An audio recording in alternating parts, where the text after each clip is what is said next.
Olá, sejam bem-vindos, bem-vindas aqui à Teologia da Libertação. Eu fiz o canal para começar partilhando algumas ideias sobre teologia, nomeadamente essa teologia chamada da libertação, com esse nome, e o que rapidamente começou a acontecer neste modesto trabalho, discreto trabalho aqui da floresta, é exatamente que tem sempre os haters ali para me lembrar que a teologia da libertação é heresia, é proibida pelo Pio XI, etc, etc. E é esse propósito que eu vou falar hoje desse centro, chamado Centro Dom Bosco, que leva um nome interessante, que foi Dom Bosco, mas que na verdade tem um posicionamento que eu acho que é bem contrário ao próprio Dom Bosco. E não só isto, acaba apropriando aí de nomes que necessariamente lhes pertencem, que eles tenham alguma ligação com esses nomes.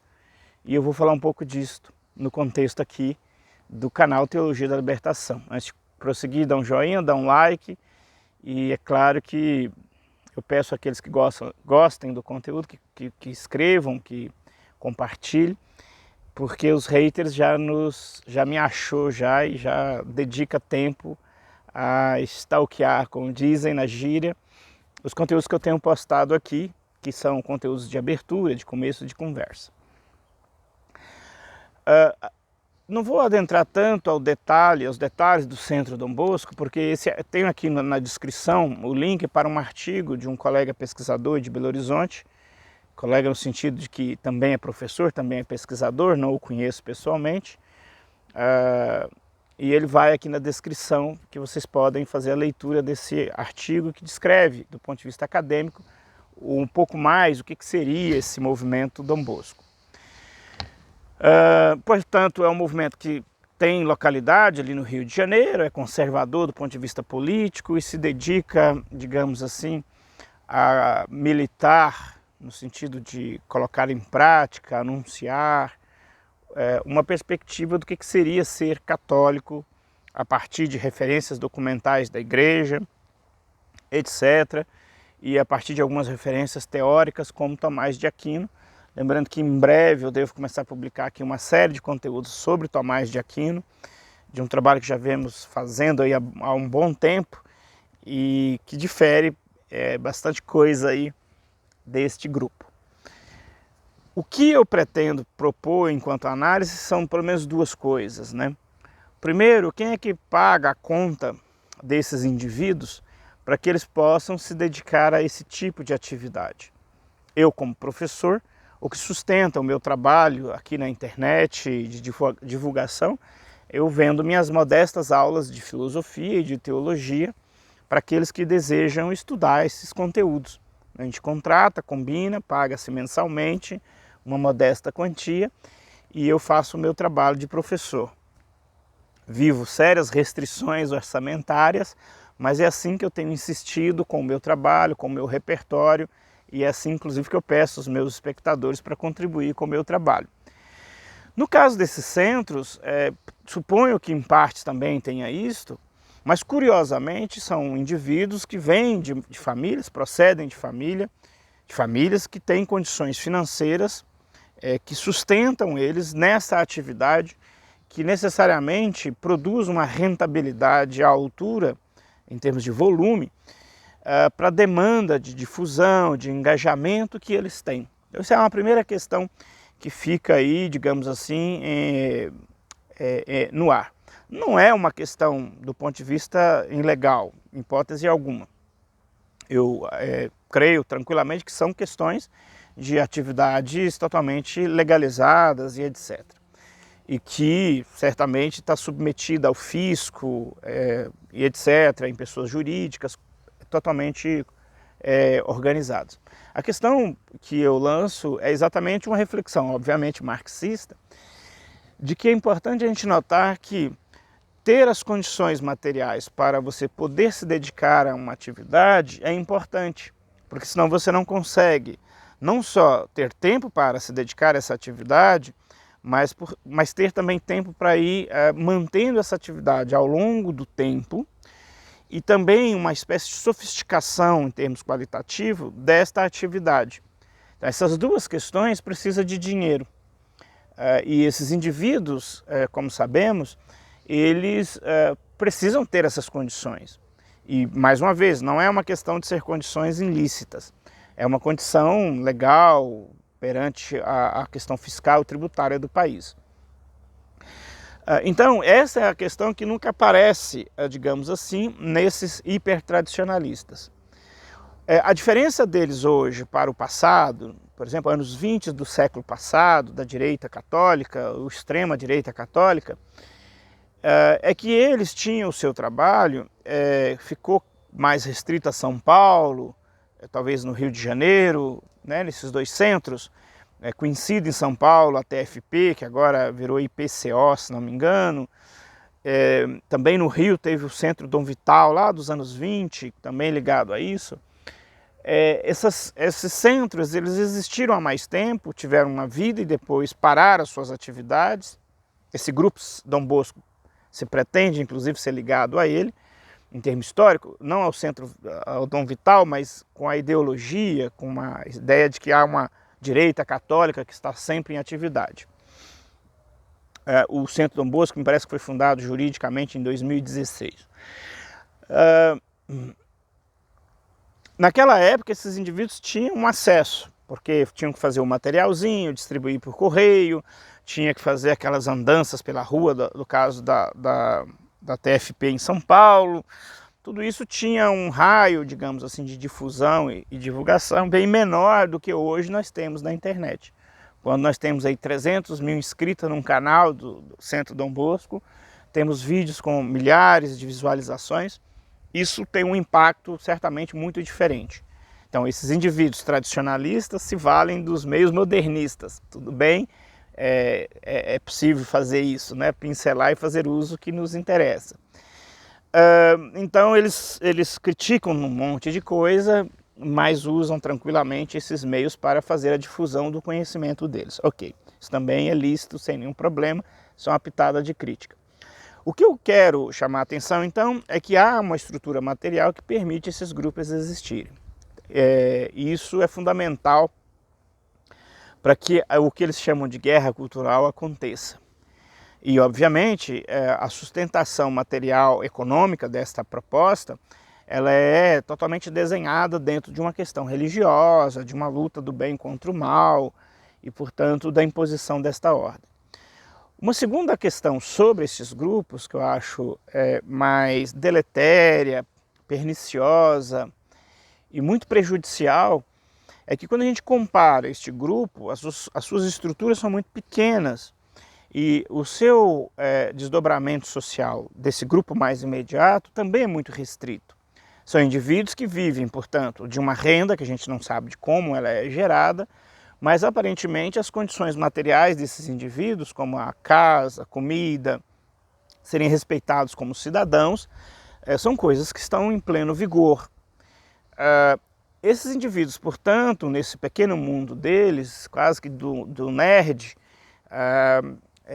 o quarto do nerd, me cheira um pouco isso, bancado aí pela generosidade das mães, que em geral acolhem os seus filhos de modo incondicional, eles acabam atacando publicamente e com uma grande audiência pessoas que não são só pessoas, mas são pessoas que estão numa estruturação de impacto social extremamente relevante.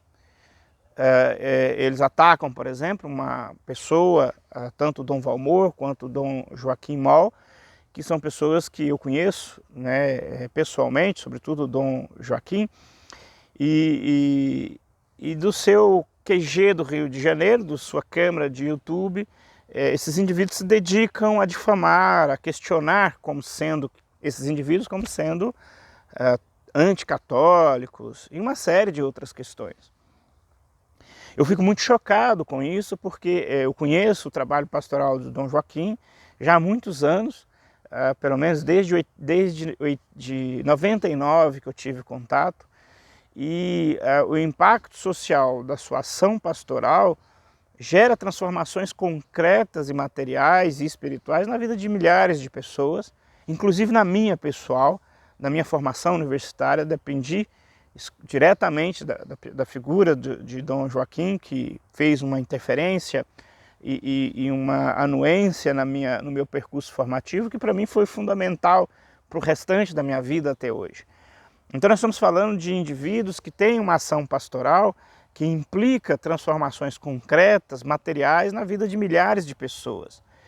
E que esses indivíduos, adolescentes, que passaram por um curso universitário, que vivem dentro de um quarto com a sua câmera de filmar, eles não têm esta mesma repercussão, eles não têm esse engajamento. Eu queria saber a quantidade de vidas que esses indivíduos estão transformando com toda essa defesa fervorosa, racionalizante, racional, que guarda uma aparente lógica. Qual é o projeto de vocês? Que não seja apenas ficar divulgando essas ideias e, sobretudo, construindo uma estratégia de ataque a essas pessoas, com, inclusive, uma militância jurídica, o que é mais perigoso, que tem se virado moda nos círculos de direita do Brasil, a ideia de impor às pessoas processos judiciais, sabendo que às vezes esses processos não têm fundamento nenhum, mas obrigando esse indivíduo, que às vezes está em condições materialmente precárias, a ter que se defender perante a justiça, e se não o fizer, por esse abandono, pode até ser incriminado porque não consegue se defender, por exemplo. Então, impondo processos em diversos lugares, impondo processos que eles têm chamado, não desse grupo, mas de outros, de assédio jurídico. Quer dizer, obrigar a pessoa a ter que responder, o que implica uma condição material. Ou seja, é tipicamente dessa burocracia, dessa classe que tem os seus direitos garantidos, porque tem as condições materiais para fazer os seus direitos serem atendidos. Eles utilizam isso que é próprio da democracia, que é positivo, exatamente para impingir o que se chama de lawfare, que foi aplicado, por exemplo, ao presidente Lula. Então é esse ponto que eu quero destacar, que eu gostaria de ver as obras desses indivíduos, né? Não só o discurso, mas quais são as suas obras. E nesse sentido, tanto Dom Valmor quanto Dom Joaquim são pessoas que têm uma obra estratosférica em comparação a esses indivíduos. E são indivíduos, são lideranças eclesiásticas que nada mais, nada menos estão de acordo por completo com a estrutura católica, com a estrutura da Igreja Católica. Lembrando, por exemplo, que a ideia da teologia da libertação é muito mais do que defender um corpus teológico e que confronta-se com a Igreja, na verdade, digamos assim, está de acordo com uma série de documentos da Igreja Católica chamadas de doutrina social da Igreja, que é exatamente toda uma mobilização da Igreja para garantir estruturas, garantir debates, garantir uma série de questões que permitam os indivíduos, sobretudo os mais pobres, serem acolhidos, serem respeitados na sua dignidade, muito mais do que fala. Estou falando de comida, de moradia, que essa doutrina social, segundo as suas condições, acaba mobilizando e entregando, digamos, a uma vasta comunidade no Brasil, pelo menos, que esses indivíduos estão totalmente aquém disto, né? Eles estão muito mais naquele grupo dos que procuram uma justificativa teológica para coincidir com os privilégios que eles possuem, que eles vivem, que eles habitam. Eu acho, portanto, muito inoportuno esse tipo de grupo e o que eles propõem ser. Esse vídeo tem esse propósito de indicar essas contradições e de indicar como que eles atacam pessoas que eu chamo de pessoas extremamente engajadas com a dignidade das pessoas. É claro que a Igreja Católica, a teologia da libertação, em alguns momentos teve posturas e que foram objetos de reflexões de censura e etc. Mas nenhum teólogo contemporâneo da libertação, por exemplo, seria contrário ao magistério social da Igreja, ao que preconiza essas encíclicas de uma acolhida social das pessoas. Não há contradição nisso, não há o debate que pode haver, não há um debate tão pautado por uma tentativa de atacar e destruir as lideranças católicas. Nominalmente eu cito Dom Joaquim, mas eu teria uma lista enorme de outras lideranças católicas que para mim são fundamentais e que em hipótese alguma está em questão se em um ponto ou outro eu possa traçar alguma crítica a posicionamentos dessa ou daquela igreja particular, por exemplo. Não está em questão o papel no conjunto da Igreja Católica Brasileira, do empenho desta igreja na promoção social da vida dos brasileiros para uma vida com mais dignidade. Discutir certos pontos não coloca em xeque esse compromisso. Como muito bem diz o cardeal de São Paulo, que obviamente não é alguém ligado à ideia da teologia da libertação, chamando para que os temas levantados pela teologia da libertação, com certa frequência, era nada mais, nada menos do que o chamado magistério social da igreja. E eu creio que é muito nessa perspectiva. E que certos debates que podem acontecer com pessoas que se veem dentro de uma teologia da libertação, são debates, não utilizam essa tática da destruição daquele que pretensamente você iria debater. Portanto, é muito perigoso esse tipo de posicionamento, é muito qualquer coisa menos cristã, católica, esse tipo de defesa pautado pelos métodos do guru da moda que virou padrão, digamos assim, de combate das tradições. Porque basicamente ele inviabiliza o diálogo. Não só isto, mas quer dizer, existem várias outras questões, mas a questão fundamental é essa, de inviabilidade do diálogo. Enfim, é um pouco isto, nesta pílula que eu partilho com vocês, esse constante assédio dos haters aqui no canal, que é um canal extremamente modesto, mas que já está pelo menos no gosto dessa turma aí. Espero lidar na boa com isto. Fraterno abraço a todos vocês, até um próximo vídeo.